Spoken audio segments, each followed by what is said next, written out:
talk for about 10 or 15 minutes first, because I think that there's a lot of value in some of the things that I wanted to share today.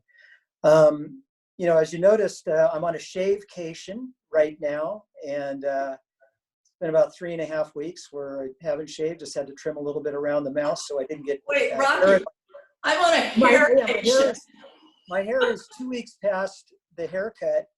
And, you know, I dye my hair silver to give me credibility because I'm not nearly as old as I look with the silver hair. And my dark black roots are starting to come in right now. So I've got to get that taken care of as well.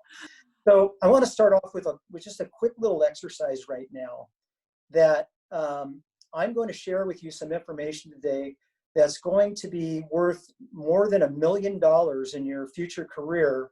And it's going to save you countless hours of worry and sleepless nights. Now I want y'all to pause right now. And what is that little voice inside your head saying when you just heard what I said? Be very cognizant of what it was saying. Now, we're not all open here. I mean, we don't have, you're all muted, so I can guess what you're going to say because I know what the statistics are and I know how the human mind works. So the reality is a half to 3/4 of you were thinking, wait a minute, he's selling snake oil now? I thought the guy was in new homes, and what's all this about? And that's a bunch of baloney. And what am I about to hear right now? Where's the joke? Where's the punchline? Because your self-talk is being a little skeptical. It's protecting you against worst case scenario. There will be a certain percentage of you who are saying, well, what he's about to share with me may not be worth $1 million, but it might be worth 1,000. So I'm going to go ahead and listen and see if that's something that might benefit me. And then you have a very small percentage. How many folks do we have on today? Right now we have 55, and Amy, if you're listening, a couple of people didn't get the link. I believe 60 or so signed up, okay. So we're pretty close to that number. So out of 60 in the general population, there might only be 1 or 2 people who are saying, I'm in, I'm down, share it with me, because I always know that I can gain something, I can learn something, and I can be there. But this group, being in sales and marketing, we're by nature a little more positive than the general public. So maybe there's 5 of you out there who are going to buy what I'm saying or are going to say, yes, that is valuable, and I'm going to work on those things. So for those of you who don't know me well, I need to give you a little backstory just so you understand where I'm coming from, and that you'll understand when we get on to other subject where I place my priorities and what perspective that is. If you're familiar with a DISC profile, that is the DISC, if you're familiar with that, which is your dominant, influential, or inspirational, your conservative or calculating, and you're stable and steady. I am as far out to the edge of the circle as you can be, which means I exhibit extreme traits of a I personality style, which is very, very people oriented. I much prefer, I get a lot more joy out of helping people resolve issues than I do about completing a task per se. But that doesn't mean that I don't need and I don't appreciate and depend on people who that is their top priority, completing tasks, because, you know, as a team, that's how you can be successful. Have you ever heard of the the strength deployment inventory? That's another psychological test that people take.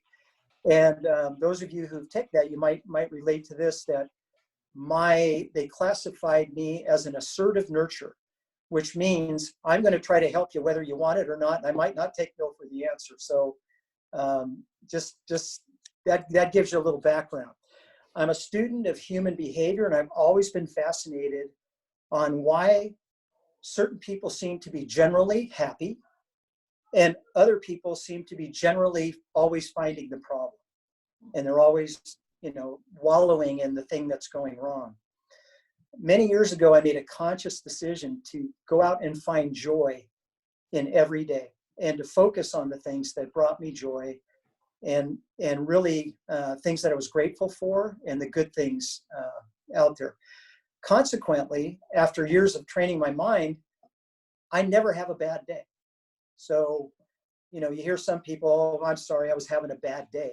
Well, to me, there is no excuse for being less than respectful or interactive with folks just because something is going on, you know, a problem at work or an argument you had with somebody, and that determining the makeup of your day. But you got to, you know, it's not something that you can do. It doesn't happen automatically. You have to be purposeful about it. So when I fill my mind with positive thoughts and things that I'm grateful for, it leaves very little room in your head to repeat negative thoughts. I've got no room at all in my mind to repeat that endless loop, that endless tape loop that we have all been subject to over time. And that is excuse me one second, I'm getting distracted here. You can leave. That's working at home, right? We've all been there. Yeah, we're all getting used to that. Rocky, I actually wanted to, oh, the cocktail. Cheers to you. I just wanted to chime in there right now. Not only is it our own loop, but we have the news loop that, you know, I get alerts on my phone every few minutes because things are changing. So it's not only that we're dealing with, it's our news, you know, that we're getting, it's the clients that we're dealing with. It's, you know, how it's all good to be positive internally and trying to push that out externally, but how do you continue to do that when day after day for the last 3 weeks, it's, you know, it's been like, oh my God, the sky is falling. So if you could maybe talk at that a little bit, so it's more in the context of the current situation. Sure, and I am going to get into the current situation. That if you're watching 24-hour news cycle while you're trying to work at home or where you're trying to have your day off, you are basically going to have a real hard time adopting some of these habits of thinking about the things that are good. If I was going to suggest something on how to be up to date but still have your life and be able to appreciate the things that you've got going on, that would be listen to the update. So the LA mayor has an update. If there's an Orange County update, you listen to that. Those are usually an hour long, and you get enough from that. And then, you know, because there's so much going on in New York, you know, the governor of New York has a update in the morning because they're 3 hours ahead of us. That kind of gives you that, you know, gives you enough to know what's going on, but not a repeated cycle. Because to your point, Jazz, that repeated cycle is just like repeating a negative message. It gives it way more weight than it deserves, and it ends up occupying more of your brain than it deserves. It deserves a portion, but not the whole thing. Right. So I just want to mention one other thing on how to keep your mind focused on the positive. About 20 years ago, I printed up some business cards that are actually Good Citizen Awards, and I have one here just to show. I don't know if you can see it. Can you see that? Yeah. Okay. So that I had in my wallet, and if somebody did a nice thing, like let me ahead at the grocery store, instead of just saying thanks, I would say thank you, and I'd reach in my wallet and I'd hand them a Good Citizen Award. It was something to reinforce the good behavior from somebody, but something also to keep my focus on looking for the good. When I had a wallet full of these cards, I was always looking for good things to happen. I wasn't thinking about the sky falling or the other things that were going on that weren't so positive. So that's one of the things that helped me train my brain to focus on the upside. So let's talk about right now. Right now, we're in very uncertain times, right? You know, how are we all feeling about these uncertain times? Do you ever get a little sketched out and your mind might go to places that it shouldn't go? Places that aren't good for you, aren't good for your well-being, places that don't serve your mood. I think we've all been there. I had a low point week and a half ago. You know, I haven't been surfing for a long time. I've been in the house for literally a month. And, you know, I've had a little walk around the neighborhood, but that's about it. And I was feeling frustrated and things were starting to bother me. And anyway, I want to put things in perspective of what we're dealing with right now. we all remember the shock, the disbelief, and total disruption of the events of 9/11, right? It was, we had never experienced an attack on our mainland, and it was targeting civilians, something that was completely beyond the confines of our concept of reality. We couldn't imagine that happening. Even if you were to, worst case scenario in your mind, you wouldn't imagine airplanes flying into the World Trade Center. It's just not something that you would think of. What about during the middle of the Great Recession? Here, our industry really, really got hit hard in that. I mean, it was unbelievable because it was a complete financial meltdown. We're dealing with financial problems right now because nobody's working, it's not productive. However, this is the basics of the economy is still there. The basics, we're dealing with a health pandemic. It doesn't have the same mechanics as a complete financial meltdown. And of course, right now, we can all say, all of us can say, even if you weren't around for 9/11, you can say, in my wildest imagination, I've never seen anything like a worldwide pandemic. And again, if just recently, if we would have asked anybody on this call, if on January 1st, New Year's Day, there's going to be a pandemic, we're all going to be wearing masks, we're not going to be able to leave our houses, there's going to be shortages of toilet paper, all these types of things, you couldn't do it. You couldn't get your head around it. So in times like these, uncertainty can lead to anxiety. And so what is it that makes us anxious and fearful? The unknown. Whatever we don't know makes us fearful and anxious. And unknowable things, we have a lot of unknowable things. I've shared with my team, as I shared with you earlier, in the absence of 100% of the facts, the mind will fill in worst case scenario with the details and dwell on that particular aspect of it, which is really, it's a defense mechanism that we have. It's ingrained in us. We can't help it. We just need to be aware of when it's happening. That very same fight or flight reaction or mechanism of adrenaline and heart rate and all those types of things is exactly the thing that saved the life of the early man when a tiger was approaching or when a group of unknown humans were approaching. So that fight or flight was actually something that saved their life. Nowadays, in modern days, rarely does the fight or flight come into play. If you're being attacked, of course, but we have that same mechanism when things that are unknowable to us start happening, and it can actually cause great damage to our physicality as well as our mental well-being. So one way to, now I'm going to start giving you the tools. So we've prefaced what we need to deal with. One way to embrace uncertainty, or one way is to embrace uncertainty. And I know you're all thinking to yourself, well, that ain't going to happen because that's completely out of my comfort zone. How could I possibly embrace something that I don't know?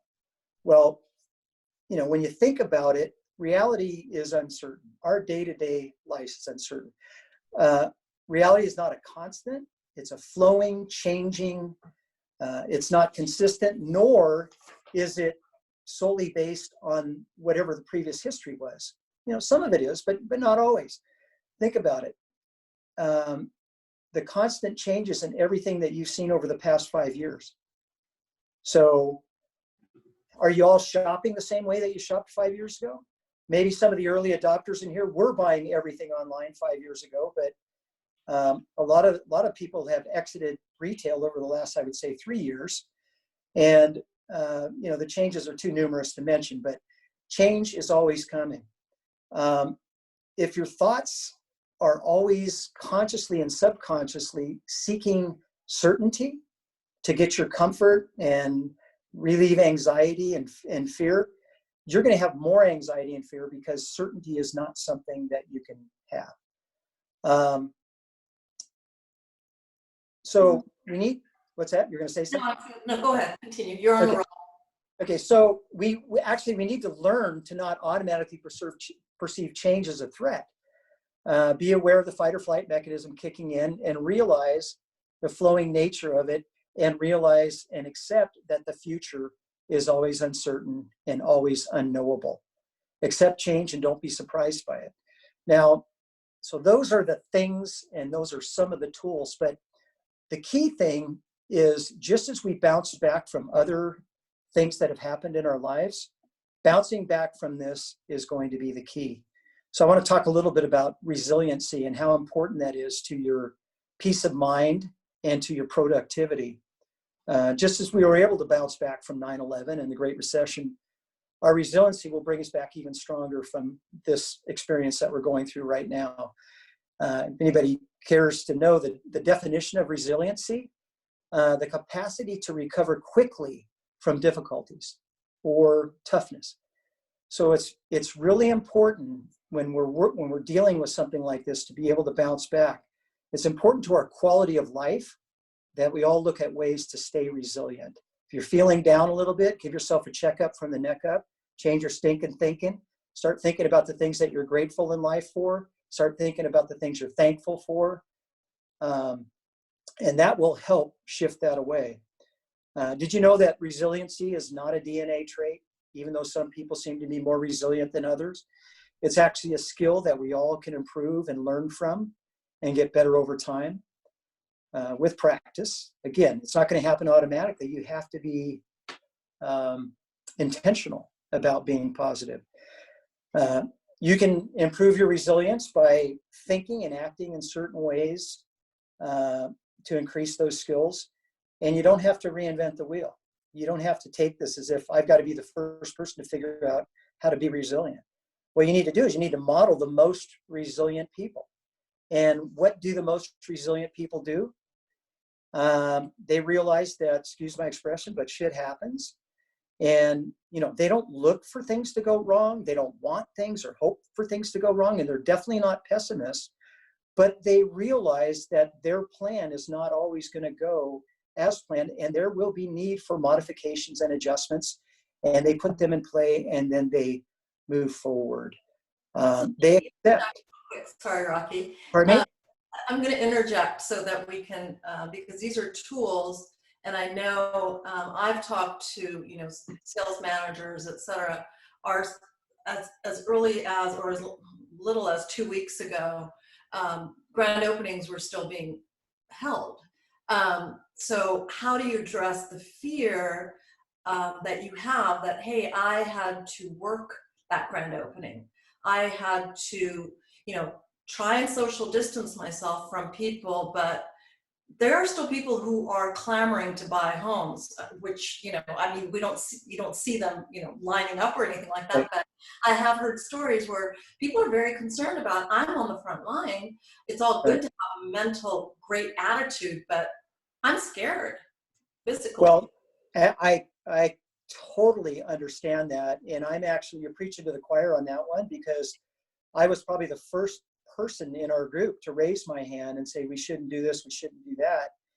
And we did put out a memo to our team that if they are uncomfortable in that situation, that we will figure out a way for them to add value in some other way than meeting people face to face in sales centers. I don't think 2 weeks ago is pretty close. I think we had one 3 or 4 weeks ago that it was a grand opening, but we practiced social distancing, and I personally greeted everybody as they came and said, we're doing things a little different. As people would come in the door, I said, we're not going to be shaking hands. We're going to stay a distance apart. And I did that because I felt compelled to it, because I was so sketched out myself, not for me, but just to keep the spread down in those types of things. And I think that almost everybody has gone to appointment only now. Mm-hmm. And in most places, or a lot of places, they certainly allow you to wear a mask or even require it. The wiping the protocol down and being safe should alleviate some of those fears. But again, I don't think any of your company executive management, that if you told them, I am just not comfortable. I live with an elderly parent. I have an immune thing. I've got some other thing. If I would say that they would they would allow you to work from home in some capacity if you're not already doing that. Well, let's get back to the resilient, because I do want to open up the discussion. And Yes, sorry, I'll try not to interject. Yeah, no, that's fine. I appreciate that. Like I said, when I talk for people who've heard me speak before, sometimes I get on a roll and I can't stop. So I'm glad that you're interjecting. It's my job, right? Hey, by the way, you guys, social hour. Cheers. Cheers. Cheers. All right, go ahead. So, the resilient people. Okay, so I was talking about, they understand there's going to be disruption in their life, and then they make whatever modifications, and then they just move forward. But wishing things that were different, or wishing that things were the way they used to be, is not productive, nor does it serve your mood. It'll actually put you in a downward spiral, self-talk about your mood, and then you're not any good to yourself, and you're not any good to anybody else who you're interacting with. Resilient people know that by nature, humans are really good at picking up negative messaging. They're really good at it. And you know what? We're not really good at nurturing the good messaging that we receive. We will lose sleep over repeating a negative thought and a comment or an encounter, yet a received compliment is hardly given a second thought. And I'll give the group out here a little example of that. And can you all see Jazz? Can you see me and Jazz? No, unless I need him to see you. I need him to see you. Okay. So put your picture up. Oh, I don't know how, unless I keep talking. Okay. Well, I'm looking at Jazz, and let me just describe her to you. Her hair is the perfect length for her body, for her facial shape, and her skin tone. And she looks so striking today because she's got bright red, kissable lips, very nice white teeth. I think your makeup and your accessories are awesome. And like I said, the black top, your hair, and the red lips, everything goes really good. It's too bad your shoes don't match your outfit. Yeah, I showed you the shoes earlier. Okay, so here's the deal, and because we couldn't get Jazz up, that might not be as an effective illustration as it would have been. But I gave her 5-6 different individual compliments. Right. One comment about something that could be perceived as a negative. What do you think, if that was a real interaction? I was talking to somebody. What do you think they'd be thinking about tonight? They wouldn't be thinking about, oh man, Rocky gave me a whole bunch of compliments and how great I look. No, they'd be thinking, what did he mean about my shoes? No. My shoes go okay with this. Then you start having self-doubts. No, what I'm going to be thinking is, shoot, did I screw that up? Exactly. That's the negative nature, self-protective defense mechanisms that we have. So we have to be intentional. And some of the stuff I'm going to be a little bit redundant, so I'll go through it kind of quickly.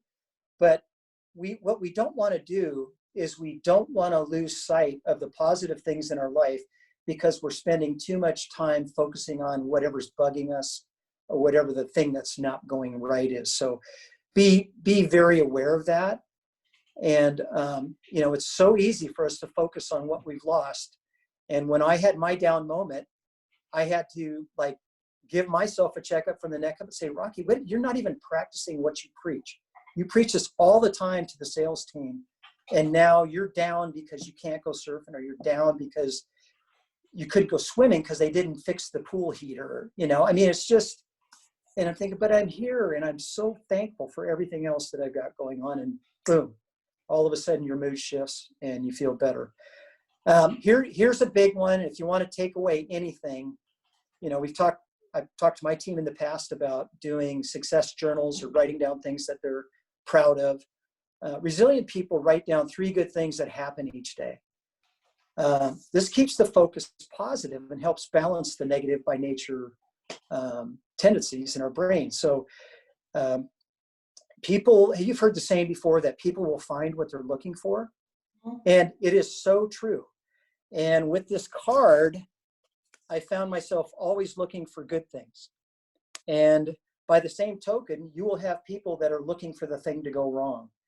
And don't be one of those folks, especially in this time.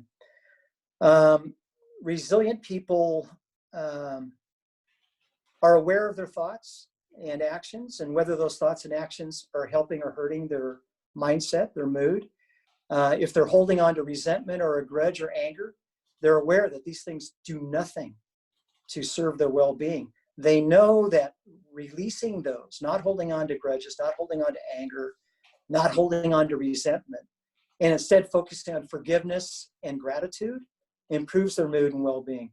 Today, we are physically separated, which I think is a much better neuro-linguistic term than social distancing, because after all, this is a social hour, right? It is. My cocktail, I failed. Yeah. Sorry. Well, but bottom line, don't fear change. We realize that adapting to new things, doing things a different way is a little overwhelming at first.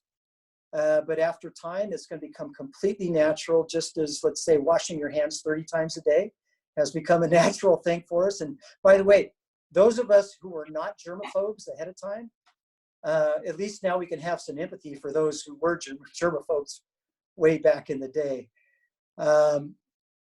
So I wanted to talk a little bit about what I think where the market's going. And I know you want me to get there because that's...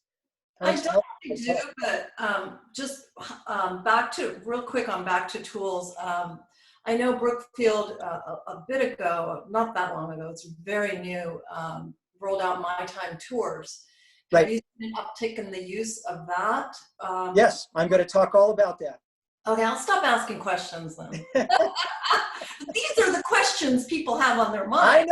I know. Well, which means if they're not listening and they're not going to use the tools I just gave them, they're not going to have as much fun as I am through this thing. So if you want to have as much fun as me, if you never want to have a bad day, raise your hand and say, I never want to have a bad day. Everyone, I never want to have a bad day. Do these things. Yeah, I'm not saying you never have a bad day.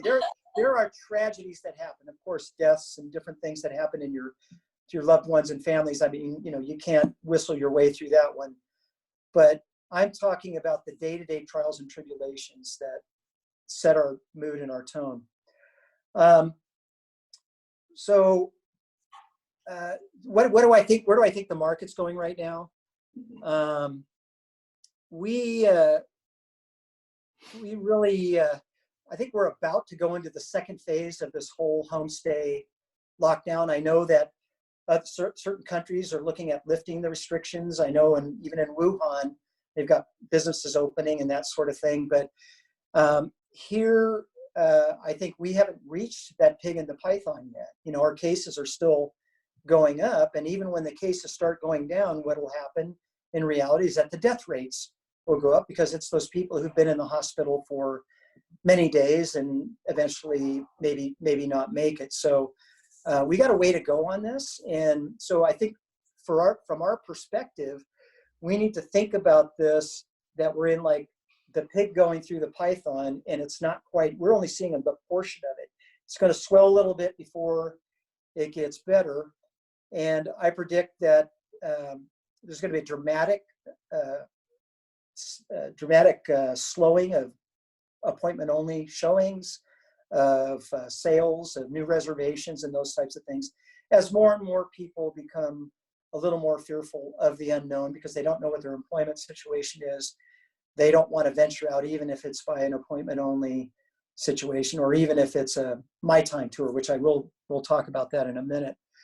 I'm thinking that things are going to be relatively slow through at least mid-May, and maybe longer. Even when the homestay restrictions are lifted, it'll probably be a very gradual return to certain businesses opening first. Right now, of course, food service business and things that have been considered essential, but they might let a hair salon open. They might let, you know, certain other businesses, some restaurants open with 50-50 seating, you know, half capacity or something like that. But going to grand openings and stuff, I don't see that happening for a while. No kind of major, I think we're going to see the reverse of what we saw going into it. Remember, it was first no gatherings more than 50 people, and it had to be, and that was indoors, no gatherings over 100 people outdoors, and they kept shrinking down. I think we're going to see some of the same thing. I don't think it's just open the doors. So our mission really right now, and Jazz, we talked about this earlier, is escrow retention.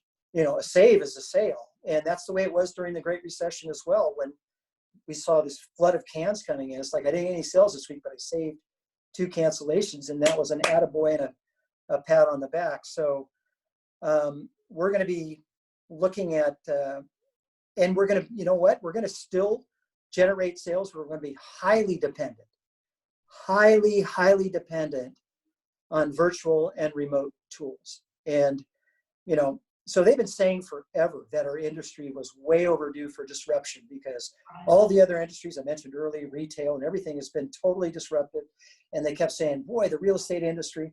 And what we've seen in the last 2 years, we've seen a gentle trickle of disruption. And I'm very fortunate that at Brookfield, they're very forward thinking, and they've been looking at a lot of these, a lot of the technical advances in order to have the My Time tours, or to have a virtual design studio, and some, you know, what some of the other companies are doing as well.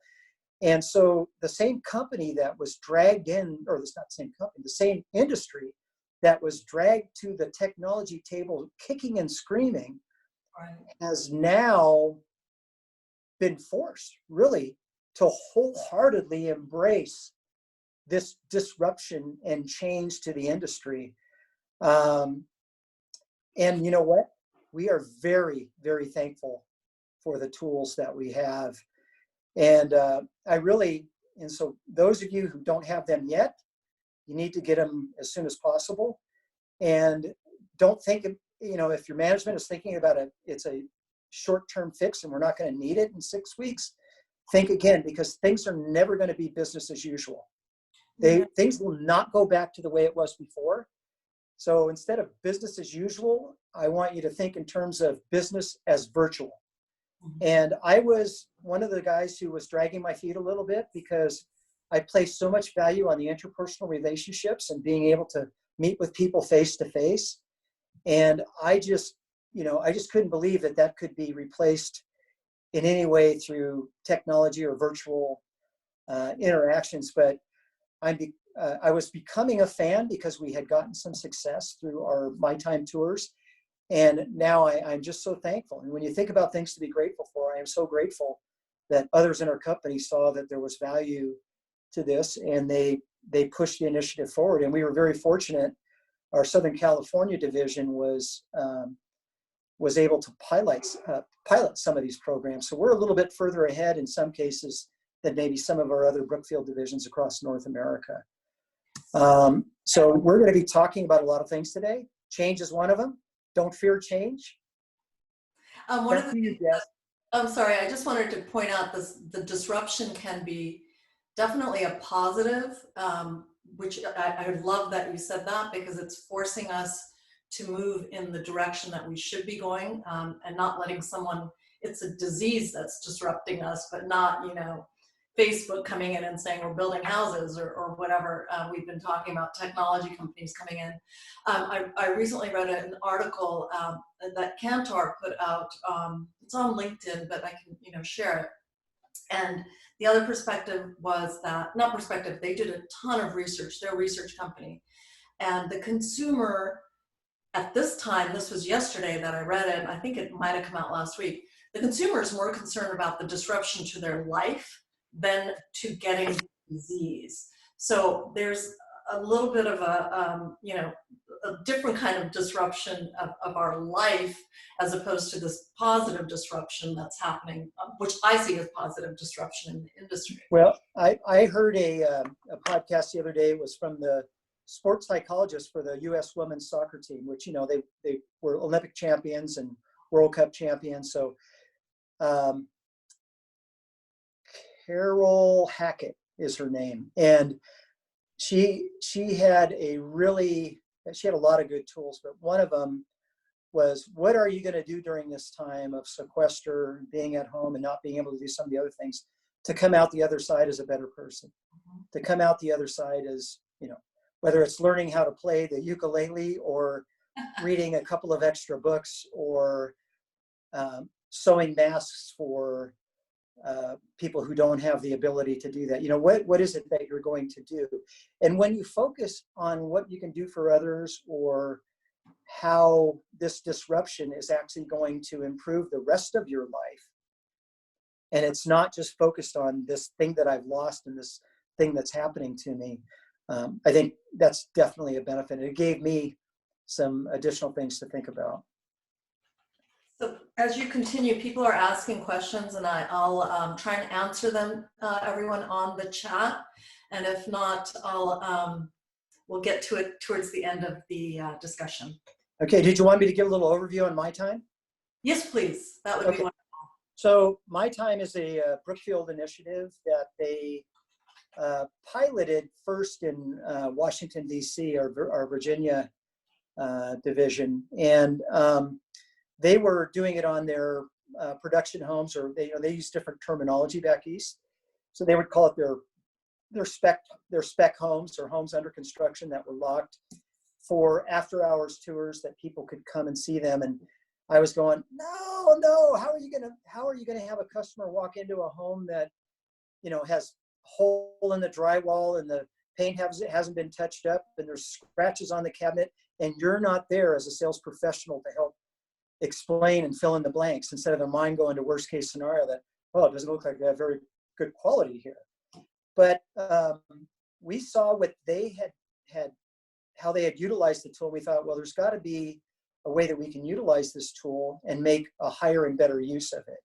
So we came up with the rules in which how we would use this. We would use it on homes that had been dialed in, had been touched up, had been not left in a state where you felt like you had to explain why they were in that particular condition because they hadn't had their final pickups or whatnot. So, to the gasp of all the people who were saying, well, what about theft? What about this? What about that? We actually started putting it on our models and on our, what we call our NADA models. It might be a finished home that's in one of our production buildings, but we haven't released it for sale because it's too close to the model building and we wouldn't want to disrupt the folks living in that particular home. So I'm going to put on my glasses, excuse my vanity. I already talked about my beard and haven't cut my hair. I'm 2 weeks due but now I got to put on my glasses because I got to read some notes here. We quietly, and thank Caitlin, if she's on the line. Caitlin supplied me these details. And when I talked about people who can handle everything, Caitlin is definitely one of them. I have no idea how she keeps the capacity to do everything that she does. And in so many cases, she makes me look way better than I am. And it's really her doing. So we quietly piloted My Time at one neighborhood and had 6 tours. So that was several months ago. We opened Latitude down in San Marcos. And then we fast forward till today, we have My Time tours offered at all of our neighborhoods. Oh, by the way, I didn't explain what My Time is. It's unescorted access to a home all by yourself. You just make an appointment. You get a code that is your specific code for a certain time. You can visit the home during that time frame. You can view the home at your leisure. We have opportunities. Our online sales team books a lot of these My Time tours, and will communicate with customers if they care to be communicated with. So we have My Time tours offered at all of our neighborhoods. Initially, slower adoption and some resistance to the concept. However, as things started changing, all of a sudden this thing that had resistance is extremely popular.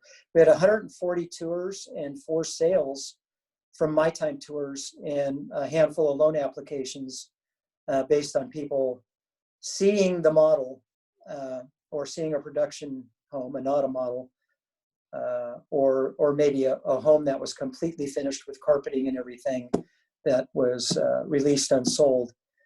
Today, everyone is more heavily reliant on it. As of today, actually, she gave me this on Monday, I believe. As of Monday, just for April alone, they had 60 tours, 60 completed tours. I have other tools I can talk about, but let's go ahead and entertain that. Or if anybody has any questions, specific questions.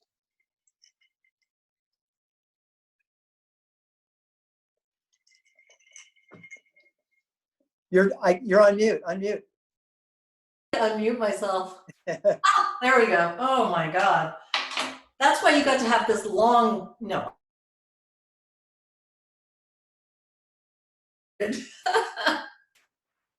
Now Rocky's muted. Are we all back? Yes. All right.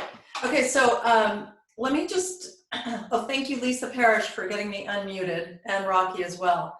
So you were talking about the My Time tours, and I went to, I think you had it at Lantana, right? Is that the right one? Yeah, in Carlsbad. Sorry, San Marcos, Latitude. Latitude. Okay, so I missed that part because I was unmuted, so I was trying to figure out how to unmute. How many sales did you say you potentially had? And then four sales that are directly tied to My Time tours and a handful of loan apps. So that was, before this happened. So no, now that's in March. In March. Oh, it was in March. Okay, good news. So how did you close those sales in terms of they did their own tour? One of the concerns I've heard from salespeople as we're going through this is, well, we're going to start doing everything virtually. Am I going to have a job? And I keep trying to say, look, yes, because regardless, you have, someone has to close the sale. It's not going to happen on its own. And there's so much caring and counseling and paperwork that has to be done that is not going to be done just by the flip of a switch. Right. And let me add a little, am I muted or am I on? You're on. Okay. Let me add a little extra context to that. And I didn't invent this, but I'll bring it either from Mike Lyon or Jeff Short. It might have been a combination of the two a couple of years ago at PCBC. And what they said is technology will not replace sales agents, but sales agents that do not embrace technology will be replaced. So if, again, earlier I talked about do not wish things were the way they were, or you think things are going to go back the way they were. Mm-hmm. The train has already left the station. The bell has already been rung. And me, as a guy who was late to that table because I put so much emphasis on the interpersonal relationship, I didn't think it was possible. What I think the best of all worlds is saving a customer time and making it convenient. They can view our models at 9 o'clock at night if they want. And so we've had people that have been in health services or law enforcement, different types of different work shifts where it's just not convenient for them to get into our sales office during business hours. We have a quick question from Ryan Smart with Beezer. Hi, Ryan. His question is My Time a Brookfield proprietary tool, or is that something others can adopt? Or are you using something like Kivo or some other technology? My Time is our marketing name for the technology that we are using. Excuse me. I think that similar technology exists in a couple different formats. Real estate agents can use this, and Zillow has a program that you can use. And really to get into the details of the technology, I'm not the guy, but we'll get Caitlin to answer those questions because that is something that one of the many things that she's an expert at. And she could certainly, help guide people along those ways. But she has tried to help a couple of other builders, folks who are in the same master plans that Brookfield has developed. And on the surface, they think, well, this is easy, I'll just do that. And they realize there's a little bit more to it. You have to have an infrastructure in place.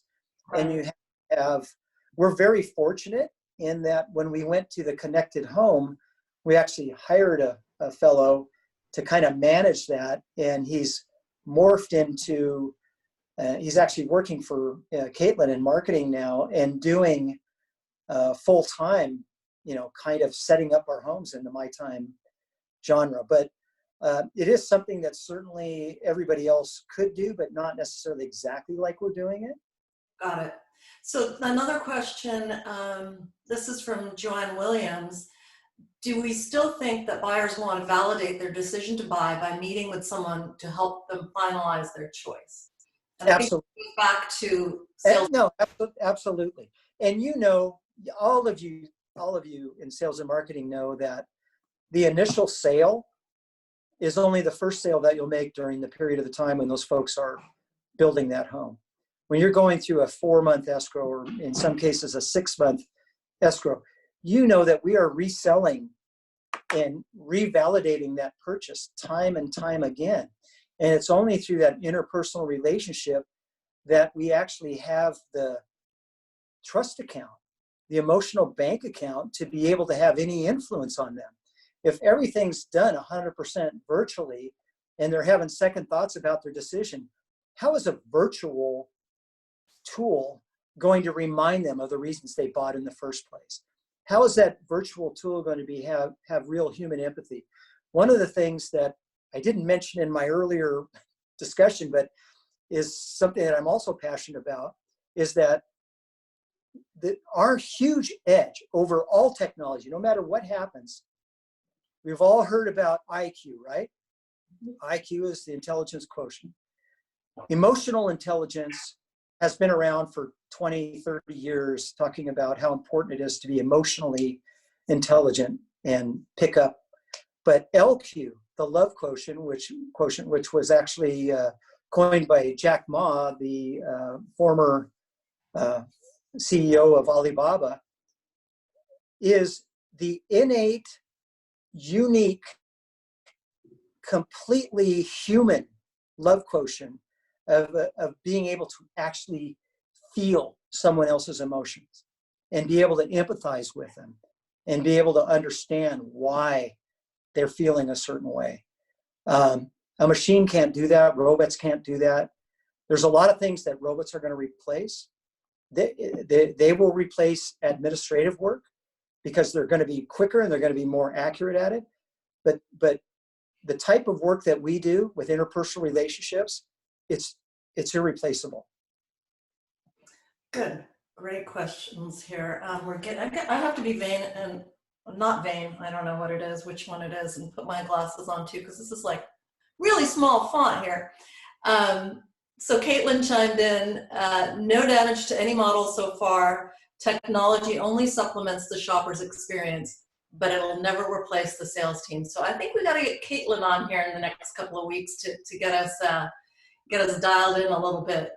And then wait a minute, I take it back. She might give you too much of our technical stuff. I knew it. I knew that was coming. I do have a filter. I've got a little bit of a filter there. I'm not going to tell you. Another question I had a little bit earlier on. Can you share, this is from Christy, can you share your thoughts on the use of incentives and the race to the bottom that we sometimes see with builders at times like this?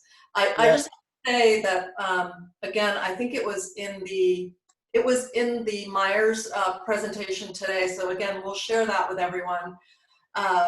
It's not the incentive, they are using incentives, but it's not where they're headed right now. It's not about, no, it's not about that. They're helping with closing costs perhaps, but again, on a case-by-case basis. So it's not like we're advertising free car in your garage or anything like that at this point, but please speak to that, Rocky. Well, I am such a foe of incentives. You know, I think that it's prudent to have a small incentive that is allocated to helping you control your escrows with your either in-house lender or your preferred lender, because we all know how much work and effort it is to chase outside lenders and whenever we have a missed closing, or whether we have something that doesn't happen, we find out at the last minute that somebody's not qualified, it's generally with an outside lender. Our trusted lending partners are the ones that give us the real deal. So I think that that's a legitimate, valid incentive to offer on a regular basis. The minute, and I'm going to get maybe a little derogatory, and I don't like to go derogatory. I'd rather build my own castle than break down somebody else's house. But I would call it a pet peeve. A pet peeve is the knee-jerk reaction of the building industry that throwing an incentive out there is the cure to all evils. And it is such the simpleton way of thinking about why people buy in the first place. And really getting inside your head when you're buying a product, what are you thinking about? And when you buy a home, think about that. The home is the long-term investment. You're buying a home based on the future promise of building your best life in that home. You're not buying that home to save $4,000 or $5,000 on various and sundry decorator items, or a washer, dryer, refrigerator, or whatever it happens to be. So what we cause the person to do, by the way, y'all know that buying a home is what percentage of an emotional decision versus what percentage is an analytical decision. 85 to 90% of that decision to buy a home is based on emotions. So we should do things that address people's emotions in times like these, and not things that address people's logical side about saving $5,000 on a home and choosing this home over another home because they're giving me a bigger incentive. Because you know what it does? It changes the side of the brain that the buyer is thinking about. Instead of dreaming of the future promise on the emotional side, all of a sudden, we're forcing them over onto all the logic. And then the discussion doesn't become about why they are moving into the home in the first place. It becomes about where they're going to give me this or they're going to give me that. And we know we've all been there. And as much as I preach against it, our sales team a lot of time is forced into those discussions because we as an industry train our customers to walk in and say, what's your incentive? And that is so silly and so non-productive and so But it's feeding. It's the reality, because it's not, people, there are business plans that have to be met. So I know. Well, let me interject there, because I've got a pet peeve with that. I'm playing Sales management needs to be the feet on the street and the boots on the ground. Agreed. And they need to bring that perspective about the psychology of sales and why people buy in the first place. They need to bring that back to their senior management and say, why are you causing people to shift from their natural buying behavior and think about something that is not the reason they were buying in the first place? Why not keep it focused on why they were buying in the first place? No, totally. So my suggestion, and I'm giving up a tool right now, but it's something that I strongly believe in, and I have not been able to talk our North American management into this. During this time, there's a lot of extra synergy with our entire company, and not so much just our division. So we don't have as much unilateral movement as we would have had in the past. What I think would be a much more valuable tool than giving somebody $5,000 in the design studio is giving them a base price guarantee. And just saying, because that's what they're thinking. They're thinking, well, with this whole economic things, what if you lower prices? I would rather come back to them and say, I can understand why you're feeling that way. And you know what? I want to put your mind at ease. And if we were to actually lower base prices during the course of this escrow, people buying in a new phase, we would go back and give you the same equal amount, and you'd be able to make sure that just because of you bought in February or January instead of buying in April, that you're not going to be penalized by this. And then we're running short on time, but go ahead and finish up, Rocky, and then I'll. I'm basically finished on that. I think incentives, when we get to a point where we actually need incentives, what we're really doing is a price apology anyway. So I'm not in favor of throwing out dollars to try to generate a few more sales in April. Now, if we go months and months and months of slow sales, obviously we need to adjust prices across the board. It's not a matter of saying, well, it's $5,000 this week, and in 2 weeks it's going to be $10,000, and 3 weeks it's going to be $15,000. Okay. I think we need to give other type of tools. All right. So now, really, thank you, everyone. We're starting to, I think, are we boring you people? No. What I wanted to address real quick, we are going to, first of all, thank you so much, Rocky, for taking an hour out of your birthday day to have a cocktail. I would not rather be doing anything else. Good. Thank you so much. For one thing, I can't tell if people are walking away right now, where I can when I'm in person. No, you're right. Isn't this awesome? We can just say whatever we want. So what I wanted to address real quick, first of all, thank you, Greater Sales and Marketing Council, for putting this, supporting our membership and putting together this program and keeping it free, because we know we have enough things to deal with than to ask if I can go to another seminar. We will be hosting these weekly as we can, so look for an invitation for next Wednesday. One of the things I'd like to address, another article, LinkedIn, by the way, if you aren't in there reading articles when you feel like you're on, have some downtime, there's some great information out there. Another article that our dear friend Karina Hathaway posted was about how pandemics have changed home design in the past. So our goal is to get an interior designer, architect on board to talk to us about where we're going in the future. We understand that business as virtual, which I really like, Rocky, is where we're going. It's the new normal. But now how is that going to affect behavior as we move into home design, and what are we going to be looking at? We can't keep building the same thing. We're going to have to address how this is going to change how we live. So I want to thank you all. Thank you again, Rocky, and happy birthday. Stay tuned for our presenters for next week. And you guys are awesome. Hang in there. Thank you. Thank you very much. Appreciate it. Bye.